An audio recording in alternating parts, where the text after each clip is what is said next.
तो हम बात करते हैं राजस्थान के सभी भी क्वेश्चनों के बारे में। ठीक है, तो हम एक एक करके राजस्थान के सभी क्वेश्चनों के बारे में, उनके आंसर के बारे में बात करेंगे। ठीक है, तो सर्वप्रथम राजस्थान में सर्वप्रथम जोर का उल्लेख किस दुर्ग से जुड़ा हुआ है? तो इसका आंसर होगा चित्तौड़गढ़ दुर्ग। राजस्थान में सर्वप्रथम जोर का उल्लेख किस दुर्ग से जुड़ा हुआ है? चित्तौड़गढ़ दुर्ग में। ठीक है, यानी सर्वप्रथम जोर किस दुर्ग में हुआ? हुआ चित्तौड़गढ़ दुर्ग में। ठीक है, मेवाड़ में राज्यसभा जैसी संस्था का गठन किस शासक ने किया? महाराणा प्रताप ने। कौन सी राज्यसभा जैसी संस्था का गठन महाराणा प्रताप ने? महाराणा प्रताप ने भामाशाह को कौन सी उपाधि दी थी? महाराणा प्रताप ने भामाशाह को कौन सी उपाधि दी थी? दानवीर। ठीक है, नेक्स्ट क्वेश्चन के बारे में बात करते हैं। राजस्थान का एकमात्र शासक जिसने मुगल सम्राट की अधीनता स्वीकार नहीं की, वो कौन सा शासक शासक था? महाराणा प्रताप। उसी प्रकार हल्दी घाटी युद्ध में अकबर की ओर से सेनापति कौन था? हल्दी घाटी युद्ध में अकबर की ओर से सेनापति कौन था? मानसिंह। ठीक है, राजस्थान का कौन सा दुर्ग जो यूनेस्को की विश्व धरोहर सूची में शामिल नहीं है? लोहागढ़ दुर्ग। ठीक है, और मेहरानगढ़ दुर्ग दोनों ही है। ठीक है, उसी प्रकार किस राजपूत शासक को राजपूतों का नेपोलियन कहा जाता है? किस शासकों को राजपूतों का नेपोलियन? महाराणा सांगा को। ठीक है, राजस्थान में मुगल कालीन प्रशासन का मुख्य केंद्र कौन सा था? अजमेर। मुगल कालीन प्रशासन का मुख्य केंद्र अजमेर था। राजस्थान में सर्वप्रथम महाराणा की उपाधि किसने धारण की थी? राणा कुंभा ने। राजस्थान में सर्वप्रथम महाराणा की उपाधि राणा कुंभा ने धारण की थी। हल्दी घाटी युद्ध के समय मेवाड़ का दीवान कौन था? हल्दी घाटी युद्ध के समय मेवाड़ का दीवान भामाशाह था। ठीक है, किस शासक ने विजय स्तंभ का निर्माण करवाया? किस शासक ने विजय स्तंभ का निर्माण कराया? राणा कुंभा ने। ठीक है, अकबर द्वारा स्थापित राजस्थान की पहली सूबा राजधानी कौन सी थी? अकबर द्वारा स्थापित राजस्थान की पहली सूबा राजधानी अजमेर। ठीक है, उसी प्रकार राजपूताना का पलासी का युद्ध किस युद्ध को कहा जाता है? राजपूताना का पलासी का युद्ध किस युद्ध को कहा जाता है? मंगरौली का युद्ध, जो 1748 में हुआ था। उसी प्रकार कनपटा योगी संप्रदाय का प्रमुख पीठ कहाँ पर है? बाड़मेर में। ठीक है, कहाँ पर है? कनपटा योगी संप्रदाय का प्रमुख पीठ बाड़मेर में। ठीक है, उसी प्रकार राजस्थान की एकमात्र शास्त्रीय नृत्य शैली कौन सी है? कौन सी है? कथक। ठीक है, कथक राजस्थान की एकमात्र शास्त्रीय नृत्य शैली कथक है। उसी प्रकार मांड गायन शैली का उद्गम कहाँ से माना जाता है? तो जैसलमेर से। मांड गायन शैली का उद्गम जैसलमेर से माना जाता है। उसी प्रकार किस लोक देवता के मंदिर में महिलाओं का प्रवेश वर्जित है? किस लोक देवता के में महिलाओं का प्रवेश वर्जित है? रामदेवरा रुनीचा जैसलमेर में। ठीक है, उसी प्रकार तेरह ताली नृत्य किस लोक देवता से संबंधित है? तेरह ताली नृत्य बाबा रामदेव से संबंधित है। ठीक है, राजस्थान का सबसे प्राचीन लोक नाटक कौन सा है? राजस्थान का सबसे प्राचीन लोक नाटक ख्याल है। बाबू जी की फर किस जिले से संबंधित है? बाबू जी की फर किस जिले से संबंधित है? नागौर से संबंधित है। उसी प्रकार उसी प्रकार लंगा उसी प्रकार लंगा और मंगनियार किस क्षेत्र के लोक गायक है? तो पश्चिमी राजस्थान के। ठीक है, किस मेले को राजस्थान का कुंभ कहा जाता है? तो राजस्थान का कुंभ किसे कहा जाता है? पुष्कर मेले को। ठीक है, उसी प्रकार किस वाद्य यंत्र को राजस्थान की सारंगी कहा जाता है? तो राजस्थान की सारंगी किस वाद्य यंत्र को कहा जाता है? रावण हत्था को। राजस्थान का कौन सा जिला बिना नदी का है? तो वो है चूरू। ठीक है, कौन से जिला में नदी नहीं बहती? वो है चूरू। ठीक है, अरावली पर्वतमाला किस युग की शैल संरचना है? अरावली पर्वतमाला प्री कैम्ब्रियन युग की संरचना है। ठीक है, उसी प्रकार राजस्थान की सबसे लंबी नदी कौन सी है? चंबल। राजस्थान की सबसे लंबी नदी कौन सी है? चंबल। राजस्थान का सर्वाधिक वर्षा वाला जिला कौन सा है? बांसवाड़ा। राजस्थान का सर्वाधिक वर्षा वाला जिला कौन सा है? बांसवाड़ा। ठीक है। राजस्थान की सबसे बड़ी खारे पानी की झील कौन सी है? सांभर झील। ठीक है। उसी प्रकार थार मरुस्थल का विस्तार राजस्थान के कितने प्रतिशत क्षेत्र में है? लगभग 60% क्षेत्र में है। राजस्थान का सबसे गर्म स्थान कौन सा है? फलोदी। ठीक है। कौन सा स्थान है? फलोदी, जो जोधपुर में है। उसी प्रकार नेक्स्ट क्वेश्चन के बारे में बात करते हैं। राजस्थान में सीमेंट उद्योग का प्रमुख केंद्र कौन सा है? जो चित्तौड़गढ़ में है। ठीक है। कौन से में? सीमेंट उद्योग का प्रमुख केंद्र चित्तौड़गढ़ में है।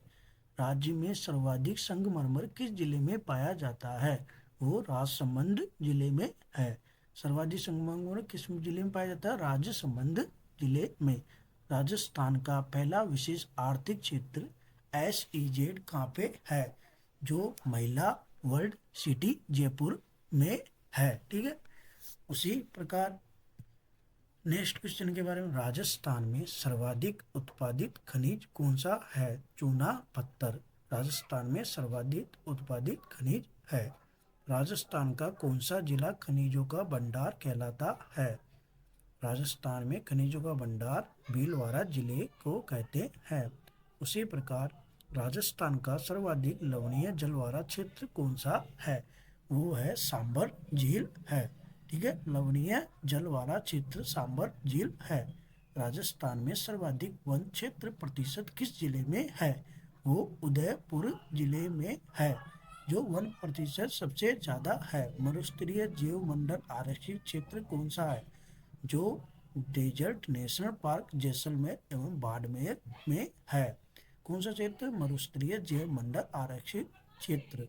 उसी प्रकार नेक्स्ट क्वेश्चन, राजस्थान का पहला ग्रीन एनर्जी कॉरिडोर किस जिले से संबंधित है?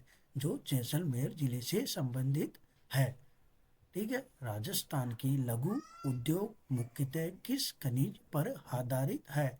जो जिप्सम पर आधारित है। ठीक है। कौन से लघु उद्योग? जिप्सम पर। राजस्थान का प्रमुख निर्यात हस्तशिल्प कौन सा है? राजस्थान का प्रमुख निर्यात रत्न एवं आभूषण है। उसी प्रकार नेक्स्ट क्वेश्चन, राज्य बजट में सर्वाधिक व्यय किस मद पर होता है? तो राजस्थान में सर्वाधिक व्यय सामाजिक सेवाओं पर होता है। काम के बदले अनाज काम के बदले अनाज पर मॉडल पर कौन सी योजना शुरू की गई है? जो अन्नपूर्णा योजना के नाम से जाने जाती है। कौन से? अन्नपूर्णा योजना के नाम से। राजस्थान उच्च न्यायालय की स्थापना कब हुई? राजस्थान उच्च न्यायालय की स्थापना 1949 में हुई है। उसी प्रकार राजस्थान विधानसभा का प्रथम सत्र कब हुआ था? जो सन 1952 में हुआ था। राजस्थान का पहला मुख्य सचिव कौन था? SK मजूमदार थे। राजस्थान के पहले मुख्य सचिव SK मजूमदार थे। राज्य निर्वाचन आयुक्त की नियुक्ति कौन करता है? राज्य निर्वाचन आयुक्त की नियुक्ति राज्यपाल द्वारा की जाती है। राज्यपाल की नियुक्ति किस अनुच्छेद में है? राज्यपाल की नियुक्ति अनुच्छेद 155 में होती है। कौन से अनुच्छेद में? 155 में। ग्राम सभा को संवैधानिक दर्जा कब मिला? ग्राम सभा को संवैधानिक दर्जा 73वें संविधान संशोधन 1992 में मिला।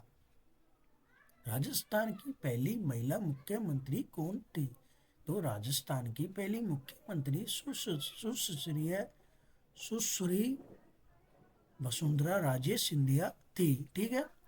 उसी प्रकार राजस्थान लोक सेवा आयोग का मुख्यालय कहाँ है? राजस्थान लोक सेवा आयोग का मुख्यालय अजमेर में है। राजस्थान का पहला रामसर स्थल कौन सा है? राजस्थान का पहला रामसर स्थल केवलादेव गाना भरतपुर है। ठीक है। राजस्थान का नवीनतम टाइगर रिजर्व कौन सा है? राजस्थान का नवीनतम टाइगर रिजर्व रामगढ़ विषधारी बूंदी में है। उसी प्रकार राज्य पशु जो आयुष्यन की संकटग्रस्त सूची में है जो ऊंट है। आयुष्यन की संकटग्रस्त उसी सूची में कौन से है, कौन सी है पशु, ऊंट है। राजस्थान का पहला डिजिटल जिला कौन सा है जो झुंझुनू में है। ठीक है, राजस्थान का पहला डिजिटल जिला झुंझुनू में है। राजस्थान दिवस कब मनाया जाता है? राजस्थान दिवस 30 मार्च को और अब चैत्र शुक्ला प्रतिपदा को राजस्थान दिवस मनाया जाता है। ठीक है, चैत्र शुक्लम एकम को। राजस्थान में सर्वप्रथम सहायक संधि किस रियासत ने स्वीकार की है? राजस्थान ने सर्वप्रथम सहायक संधि जयपुर रियासत में स्वीकार की थी। किस अंग्रेज अधिकारी ने एनल्स एंड एंटिक्वाइटीज ऑफ राजस्थान लिखी? किसने लिखी है? कर्नल जेम्स टोड ने। राजस्थान में प्रजातंत्र आंदोलन के प्रमुख नेता कौन थे? राजस्थान में प्रजातंत्र आंदोलन के नेता जय नारायण व्यास थे। उसी प्रकार राजस्थान के किस संत को राजस्थानी साहित्य का जनक कहा जाता है? राजस्थानी साहित्य का जनक डिंगल के कवि नरपति नालक को कहा जाता है। पृथ्वीराज रासो के रचयिता कौन है? पृथ्वीराज रासो के रचयिता चंद्र भरदाई है। किस संत ने विजय ग्रंथ की रचना की है? तो विजय ग्रंथ की रचना कबीर जी ने की है। ठीक है, राजस्थान में प्रजातंत्र आंदोलन के जनक जय नारायण व्यास को कहा गया है। ये रिपीट हुआ है क्वेश्चन है। ठीक है, तो उसी प्रकार बीकानेर का वह शासक जिसने ब्रिटिश सेना में ऊंट सेना भेजी थी कौन सा था? महाराजा गंगा सिंह। ठीक है, राजस्थान के एकीकरण के समय प्रधानमंत्री कौन था? राजस्थान के एकीकरण के समय प्रधानमंत्री जवाहरलाल नेहरू थे। उसी प्रकार राजस्थान के एकीकरण के मुख्य शिल्पकार कौन थे? सरदार वल्लभ भाई पटेल थे। राजस्थान के मुख्य शिल्पकार एकीकरण के समय सरदार वल्लभ भाई पटेल थे। मत्स्य संघ में कौन कौन से राज्य शामिल थे जिनका नेतृत्व किसने किया था? अलवर राज्य शामिल, अलवर जिला शामिल था जो अलवर के शासक तेज सिंह द्वारा नेतृत्व किया गया था। उसी प्रकार डिंगल भाषा का प्रमुख कवि चंद्रवरदाई है। किस संत ने दादू पंथ की स्थापना की? दादू दयाल ने। ठीक है, दादू पंथ की स्थापना दादू दयाल ने। मीराबाई किस भक्ति संप्रदाय से जुड़ी हुई थी? मीराबाई कृष्ण भक्ति संप्रदाय से जुड़ी हुई थी, यानी कृष्ण भक्ति में आस्था रखती थी। उसी प्रकार किस आमेर शासक ने अकबर से वैवाहिक संबंध स्थापित किए? तो राजा बारमल ने अकबर से वैवाहिक संबंध स्थापित किए। और हमारा आज का अंतिम क्वेश्चन जो है, किस शासक को हिंदू खगोल विज्ञान का जनक कहा जाता है? तो सवाई जयसिंह द्वितीय को हमारे हिंदू खगोल विज्ञान का जनक कहा जाता है। तो आज के लिए इतना ही। अब मिलते हैं हम नेक्स्ट वीडियो में। ठीक है, अगर आपको हमारी वीडियो अच्छी लगी तो सब्सक्राइब करें एवं नोटिफिकेशन पर क्लिक करें। ठीक है, तो हम मिलते हैं नेक्स्ट वीडियो में। धन्यवाद।